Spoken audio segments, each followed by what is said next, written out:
मातृभाषा दिवस उपलक्षे सुंदर सरल एवं सहज ओडिया भाषण। सम्माननीय सभापति महोदय, पूज्य गुरुजी और गुरुमा वृंद, उपस्थित मोर सान बड़ भाई और भौणी माने, आज होछि फेब्रुआरी मास 21 तारिख अंतर्जातीय मातृभाषा दिवस। आज यह दिवस रे समस्त को हार्दिक शुभेच्छा और अभिनंदन जणाई मोर वक्तव्य आरंभ करुछि। भाषा हेउछि निजर स्थिति, भाषा हेउछि निजर परिचय एवं भाषा हेउछि आम मानकर भविष्यत।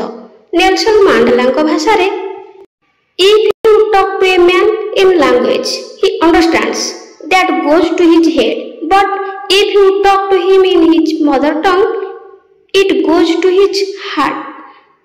एही उक्तिटिरु आमे हृदयगम करबा उचित जे मातृभाषार गुरुत्व केते। सेहिपरि स्वभाव कवि गंगाधर मेहर लिखिछन्ति, मातृभूमि मातृभाषा रे ममता जाहृदे जन्मी नहीं, ताकू जदि ज्ञानी गणरे गणिबा अज्ञान रहिबे काहे। शिशुटी निजर पितामाता परिवार एवं परिवेश शिखुथिबा प्रथम भाषा हेउछि तार मातृभाषा।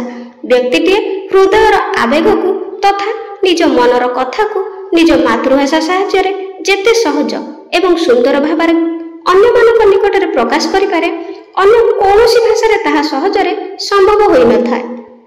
मातृभाषार उन्नति साधन हेले जाई गोटे जातिर उन्नति होई थाए। तेणु स्वभाव कवि गंगाधर मेहर कहिछन्ति, उच्च हेबा पई कर जेबे आशा, उच्च कर आगे निज मातृभाषा। मातृभाषा दिवस पालन करिवार मुख्य उद्देश्य हेउछि निज मातृभाषा को सर्वदा सम्मान देबा एवं अधिक शक्तिशाली करिबा। तेणु 2000 मसीहा ठारू प्रतिवर्ष फेब्रुआरी मास 21 तारिख को अंतर्जातीय मातृभाषा दिवस भाव में पालन करा जाउछि। एहार मुख्य कारण हेउछि जो राज्यर बा जो देशर मातृभाषा जेते अधिक शक्तिशाली, से राज्य बा से देश सेते अधिक उन्नत समृद्ध और शक्तिशाली। एकदा एक भाषा आंदोलन ही अंतर्जातीय मातृभाषा दिवस सृष्टि होइथिला। मातृभाषार सुरक्षा और संरक्षण को अधिक सुदृढ़ करिवार उद्देश्य रखी प्रतिवर्ष फेब्रुआरी मास 21 तारिख रे सारा विश्व रे अंतर्जातीय मातृभाषा दिवस पालन करा जाउछि। अविभक्त पाकिस्तान रे बंगला भाषा को द्वितीय जातीय भाषार मान्यता देबा पई दाबी होथिला। ढाका विश्वविद्यालय छात्र तथा सामाजिक कर्मी माने बंगला मातृभाषार अस्तित्व पई दीर्घ दिन धरि विरोध करि आसुथिले।